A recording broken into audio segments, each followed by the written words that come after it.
जी, अस्सलाम वालेकुम dear students, I am professor Amis Ali. I am here to teach class 9 physics.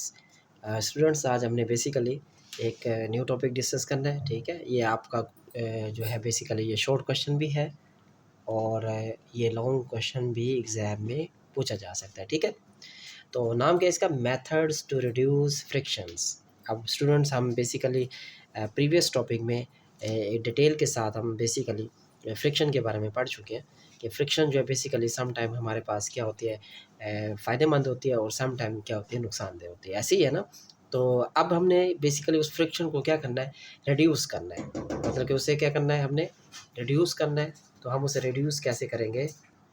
तो हम इसके कुछ मेथड हैं जो कि हम यूज़ करते हुए हम फ्रिक्शन को हम क्या कर सकते हैं, कम कर सकते हैं, ठीक है? तो following methods are used to reduce frictions, ठीक है? पहला क्या है, वो कहता है कि the parts which slide against each other are highly polished.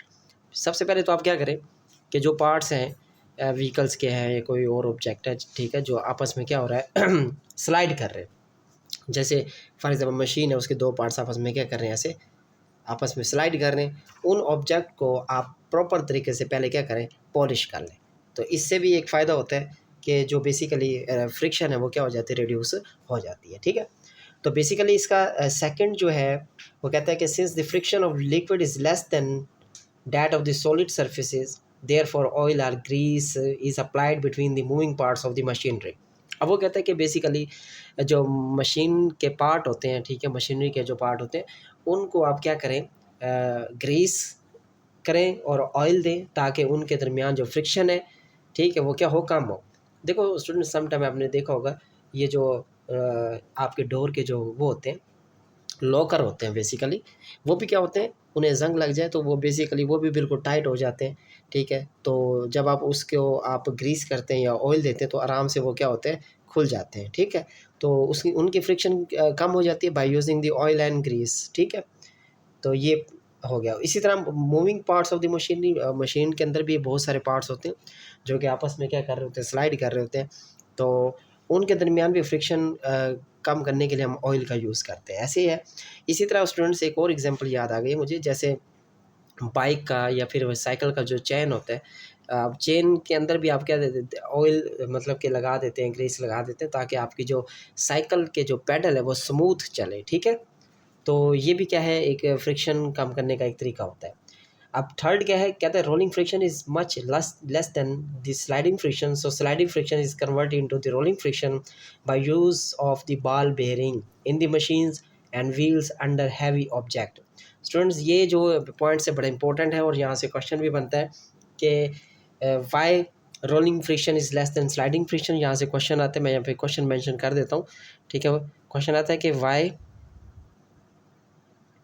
या फिर हाउ भी वो कह सकते हैं, why or how rolling frictions is always less than sliding friction. तो यहाँ से ना क्वेश्चन आ सकता है। तो बेसिकली पहली बात तो ये है कि जो रोलिंग फ्रिक्शन है, मैंने आपको लास्ट टाइम टॉपिक में भी बताया था कि रोलिंग फ्रिक्शन में जो एरिया ऑफ कॉन्टैक्ट होता है वो क्या होता है, कम होता है। लेकिन स्लाइडिंग फ्रिक्शन में एरिया ऑफ कॉन्टैक्ट ज़्यादा होता है। जैसे एग्जांपल भी दे देता हूँ, जैसे ये एक पार्ट है और दूसरा ये पार्ट है, इसको हम क्या कर रहे हैं, ये फ्रिक्शन है, दो सरफेस आपस में स्लाइड कर रही हैं। लेकिन जब हम एक ऑब्जेक्ट यहाँ पे यूज़ कर लें, यहाँ पे ऐसे, और अब मैं इसे करूँ तो फ्रिक्शन एरिया ऑफ कॉन्टैक्ट कम हो गया और फ्रिक्शन भी यहाँ से क्या होगी, कम हो गई। ऐसे ही है ना, क्योंकि मैंने अपने दोनों हाथ के दरमियान जो है बेसिकली पेन का यूज़ कर रहा हूँ, तो फ्रिक्शन क्या हो रही है, कम हो रही है, ठीक है? तो एक बात तो ये होगी। तो वो यही कह रहा है कि साइकिल के अंदर या फिर हैवी ऑब्जेक्ट के अंदर आप बॉल बेयरिंग का यूज़ करते हैं, या आप देखते हैं साइकिल के टायर्स के अंदर भी ये निकलते हैं। तो बेसिकली इन दो स्लाइडों के दरमियान देखो, ये एक स्लाइड ऐसे होती है, लोहे के एक बना हुआ है सर्कल, एक स्लाइड ऐसे होती है, इनके दरमियान क्या होता है, एक बार रखी जाती है ताकि दो स्लाइडों के दरमियान जो फ्रिक्शन है वो क्या हो जाए, कम हो जाए, ठीक है ना? तो इसको हम बॉल बेयरिंग यूज़ किया जाता है, ठीक है? उसके बाद लास्ट पॉइंट है 4 पॉइंट। इसमें कहते हैं कि friction force does not act only smooth और sorry among solid high speed vehicles, aeroplanes and ships, also face friction while moving through air और वाटर। तो वो बेसिकली कहता है कि ये जो फ्रिक्शन है does not only among solid high vehicle etc. वो कहता है कि ये फ्रिक्शन जो है बेसिकली ये वाटर और एयर के अंदर भी होती है। वो कैसे? कहता है if the front of wheel is flat, अगर व्हील जो बेसिकली इस व्हीकल जो है बेसिकली उसका जो फ्रंट है वो फ्लैट हो तो it faces more resistance by air और वाटर। तो वो एयर या वाटर की जो रेजिस्टेंस होगी वो उसे ज़्यादा फेस करेगा।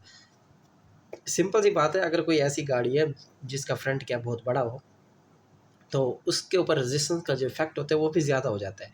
अगर रेजिस्टेंस का इफेक्ट ज़्यादा हो जाता है तो आप देखते हैं कि जो बड़ी गाड़ी होती है उसकी स्पीड भी कम होती है, ऐसी है। But therefore the body moving through air और water are streamlined to minimise air और वाटर फ्रिक्शन। लेकिन वो कहते हैं दूसरी तरफ अगर एक ऐसा ऑब्जेक्ट जिसकी स्ट्रीमलाइन शेप हो, जैसे ये आप ये गाड़ी की देख सकते हैं कि ऊपर से ये देखें एक कौन टाइप शेप है, जैसे एरोप्लेन को देखा है आपने, रॉकेट को देखा है, उसकी जो फ्रंट जो साइड होती है उसे हम क्या कहते हैं? कॉन नोज कहते हैं। क्या कहते हैं? कॉन नोज कहते हैं। ये याद रखना, कॉन नोज, जैसे हमारा नाक है, ठीक है, नोकदार।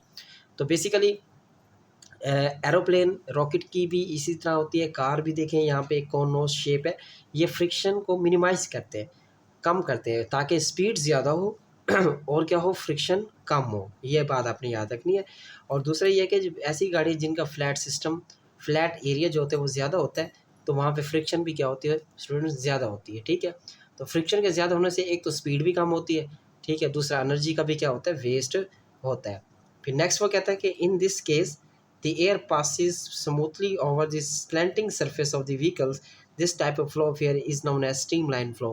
इसे हम क्या कहते हैं? स्ट्रीमलाइन फ्लो कहते हैं।